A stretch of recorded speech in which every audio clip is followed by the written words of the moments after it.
क्योंकि आर आ गया मेरा, पाई कांस्टेंट है, ठीक है। मेरे को आर और एच में से एक से सॉल्व करना था, ये सावधानी मेरे को बरतनी है, ठीक है। होने को ये आर से भी हो जाएगा, वो टेढ़ा काम है, उधर उधर करना, फलाना करना, चक्कर ज्यादा है। यहाँ पे जो सिंगल मिल जाता है उससे काम हो जाता है बेटा। अब आ जाओ बेटा, फिर से आगे बेटा एक नया क्वेश्चन लेके, नया क्वेश्चन इस बार है बेटा क्वेश्चन नंबर 21, और इसमें क्या दिया है, of all the close cylinder cylindrically can write circular of A given volume और दे रखा 100 क्यूबिक्स। सबसे पहले देखो, जब आपको कोई भी बोले उसका शेप जरूर बनाना है आपको, वो यूज हो या ना हो बेटे, ठीक है। तो इसकी हाइट को हम h मान लेंगे बेटा, और रेडियस इसकी सर्कुलर की r मान लेंगे, और वॉल्यूम हमें गिवन है क्वेश्चन में, वॉल्यूम 100 सेंटीमीटर क्यूब है, और ये गिवन है। अब आगे बढ़ते हैं भाई, और एक तो क्लोज का भी ध्यान रखना है आपने, इससे टीएसए और सीएसए का फर्क पड़ता है एरिया में। फाइंड द डायमेंशन, मतलब जो भी इसकी हाइट रेडियस है वो निकालनी है, of the can which has minimum surface area. Surface area क्या करना है, मिनिमम। अब सरफेस एरिया में तो कर सरफेस एरिया भी आ सकता था और टोटल सरफेस एरिया, लेकिन क्लोज्ड लिखने का मतलब ही क्या है, टोटल लगेगा। क्या लगेगा, टोटल, टीएस से। तो जो प्रूव करना है आपको वो करना है टीएस से, और वो भी उसको मिनिमम। क्या करना है, ये दो बातें हमारे पास बेटा। तो सबसे पहले आपने लेट जरूर करना है, जो जो आपने लेट किया, लेट हाइट ऑफ सिलेंडर, क्या ली बेटा हमने, h, सेंटीमीटर लिख दो, और रेडियस ऑफ सिलेंडर ही कर देते हैं, और इसकी r सेंटीमीटर। अब सबसे पहले गिवन पे काम करते हैं हम लोग। गिवन है वॉल्यूम, क्या है, v मान लिया हमने इसको भाई। क्या होता है बेटा formula, pi r square h, जिसकी वैल्यू कितनी दे रखी है उसने, 100, पाई आर स्क्वायर h। अब मुझे नहीं पता आगे चल के r से क्वेश्चन सॉल्व करने वाला हूं कि h से, इसके लिए मुझको 2-3 लाइन छोड़ देनी है और आगे पहले प्रूफ पे काम करना है, ठीक है। 2-3 लाइन इसलिए छोड़ने की जरूरत पड़ेगी हमें आगे कहीं ना कहीं। तो सबसे पहले मैं वॉल्यूम कर चुका हूं, अब एरिया, टोटल सरफेस एरिया, तो मैं उसको s ले लेता हूं, टोटल सरफेस एरिया को, जिसका फॉर्मूला होता है 2 पाई आर एच। ये कर सरफेस है, उसमें ऐड कर देते हैं हम दोनों साइड से सर्कल का एरिया, जिससे बनता है total surface 2 pi r h plus 2 pi r square. अब मेरे को ये क्वेश्चन में ये चेक करना है कि आर से कि एच से, यहां पे एक जगह एच आ रहा है, वहां दो जगह आर आ रहा है, स्क्वायर आ रहा है। अब पीछे आता हूं तो यहां पे एक जगह आर स्क्वायर आ रहा है और एच आ रहा है, तो आर स्क्वायर से बात नहीं बन पाएगी, वहां एक जगह आर भी आ रहा है, पर एच यहां पे भी एक जगह वहां भी, तो एच आसानी से क्वेश्चन को सॉल्व कर सकता है। तो मैं एच की वैल्यू निकाल लूंगा, एच इक्वल टू 100 बटे पाई आर स्क्वायर, और इसको इक्वेशन फर्स्ट मान लो, और इसकी वैल्यू जाके यहां पे पुट कर देंगे हम इसको, और इसको सेकंड कर देते हैं। तो from first and second we get, और एस एस रहा, 2 पाई आर ऐसी रहा, और 2 पाई आर स्क्वायर भी ऐसी रहा। एच की जगह क्या आया था बेटे हमारे पीछे, 100 बटे पाई आर स्क्वायर, यही आया था ना बेटे, देख लो, ठीक है। ये पुट कर दिया उधर मैंने। अब एक आर से आर कट गया बेटा, एक पाई से पाई कट गया, तो ये मल्टीप्लाई कर दो 2 से 100 को, 200, एक आर बच गया, 2 पाई आर स्क्वायर हो गया भाई, और एस यहां से अब डायरेक्ट कर सकता हूं क्योंकि आर आ गया मेरा, पाई कांस्टेंट है, ठीक है। मेरे को आर और एच में से एक से सॉल्व करना था, ये सावधानी मेरे को बरतनी है, ठीक है। होने को ये आर से भी हो जाएगा, वो टेढ़ा काम है, उधर उधर करना, फलाना करना, चक्कर ज्यादा है। यहां पे जो सिंगल मिल जाता है उससे काम हो जाता है बेटा। अब एक तरीका इसके लिए, तो क्वेश्चन रूल भी लगा सकते हो आप, विदाउट क्वेश्चन रूल भी कैसे कर सकते हो। 1/x का डेरिवेटिव क्या बताया था आपको हमने, -1/x स्क्वायर, यही बताया था ना, क्योंकि ये ऊपर जाके पावर बन जाती है x की पावर -1, और फिर -1 आगे आ जाता है ना, और x की पावर -1 -1 -2 हो जाता है, और नीचे लाके वो बन जाता है।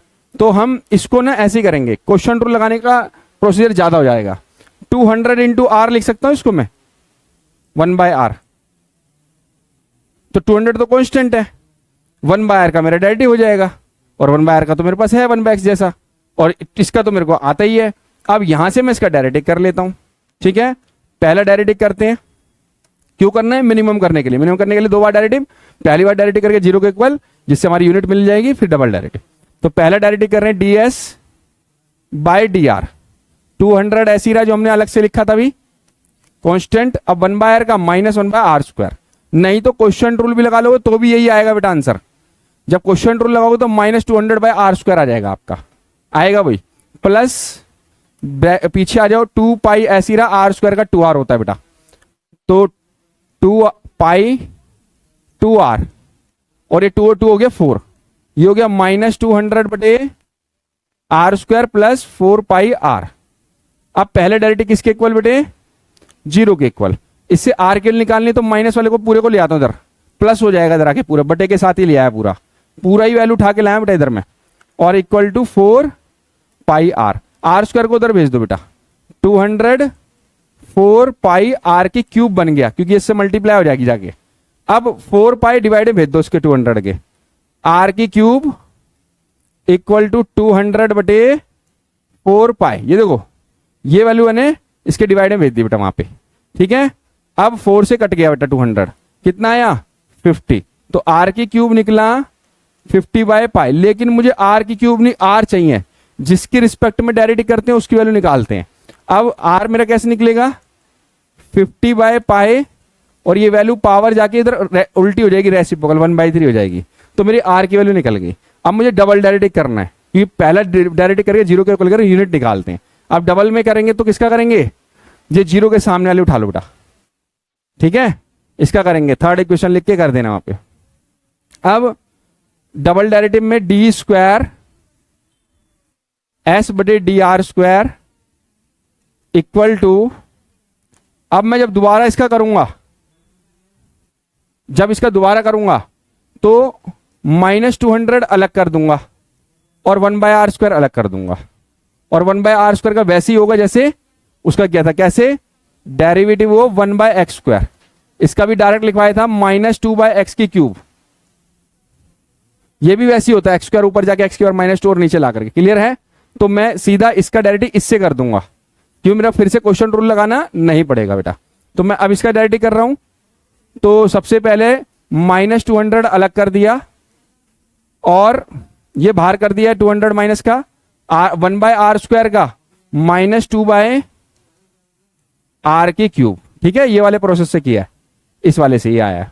अब आ जाओ प्लस, मेरे पास और दूसरी क्या चीज थी? 4 पाई r का 1 हो गया, 4 पाई रहेगा बस खाली, 4 पाई आ गया।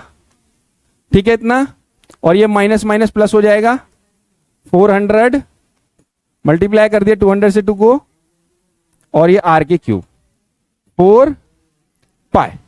अब r की क्यूब की वैल्यू मेरे पास है कि बेटा? r की भी है, r की क्यूब की है, जोन से आपको अच्छे लगे वो डाल दो। r की क्यूब की भी वैल्यू मेरे पास देखो, ये रही 50/पाई, सीधा डाल दो, नहीं तो ये डालोगे तो 3 कट जाएगा, जो आपको अच्छा लगे। चलो मैं वही डाल देता हूं, r की ही डाल देता, लो बात घूम फिर गई पड़ेगी, 3 पावर और उसकी पावर में अंदर ही आएगी, 50/पाई और इसकी पावर है 1/3, और ये 3 से 3 कट जाएगा, तब भी 50/पाई है ना, तो r की क्यूब भी डाल सकते थे, सीधा इसी के लिए डालते तो यही आता, प्लस 4 पाई और 400 d² s dr² equal to 450/पाई बचा था। एक बात बताओ, जब मैं इसको यहां से नीचे से ऊपर लेके जाऊंगा तो पाई ऊपर और 50 नीचे आ जाएगा, पाई ऊपर 50 नीचे, प्लस में 4 पाई अलग से बचा हुआ मेरे पास, और ये 4 पाई कर दिया, 50 से कट गया 408 पर। ठीक है, 8 पे, तो 8 पाई प्लस 4 पाई मिला के कितना हो गया बेटे? और ये प्लस का पार्ट है कि माइनस का? प्लस का, 0 से बड़ा होता है, और बड़ा होता है तो एरिया मिनिमम हो जाता है। तो सरफेस एरिया जो हो गया हमारा, surface area is a minimum, cylinder नहीं लिखा ना, सरफेस एरिया ऑफ सिलेंडर लिखना था।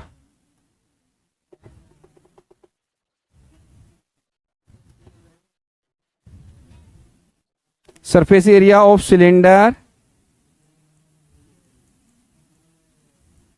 is minimum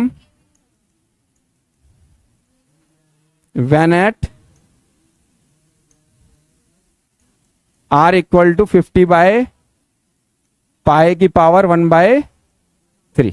ये इसका आंसर आ गया। लेकिन क्वेश्चन खत्म नहीं हुआ अभी बेटा, उसका कारण है उसने एक चीज ये पूछी थी कि डायमेंशन भी, डायमेंशन में आर तो आ गया मेरा 50 बाय पाई थे बाय 1/3, लेकिन एच नहीं आया मेरा। एच कहां से आएगा? यहां से, इसमें फर्स्ट में जब मैं आर की वैल्यू पुट कर दूंगा, कर दो, यहीं कर देता हूं। तो उसको इक्वेशन नंबर देते हैं हम लोग जब हमने आर निकाला था, यहां पे इसको सेकंड कर देते हैं, ठीक है, 50 बाय पाई बाय 3 को। तो फ्रॉम फर्स्ट एंड सेकंड, तो एच एच रहा, 100 रहा, पाई पाई रहा, आर की जगह था 50 बाय पाई की पावर 1/3 और उसकी पावर क्या है 2, तो ये क्या बन गया 2/3 बन गया, ठीक है, 100 बाय पाई और 50 पाई।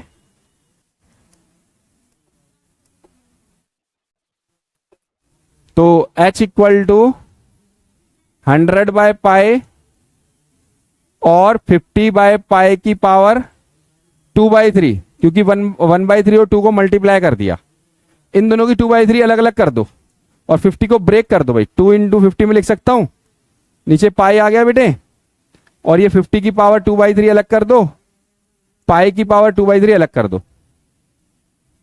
ये इसके डिवाइड में है, ये इसके डिवाइड में, इसकी पावर 1 है, इसकी 2/3 माइनस हो जाएंगी, इसकी पावर 1 है, इसकी 2/3 ये भी माइनस हो जाएंगी। तो h इक्वल टू 2, तो 50 की पावर में 1 माइनस 2/3 और पाई की पावर में भी 1 माइनस 2/3 आ जाएगा, ठीक है, ये दोनों डिवाइड में।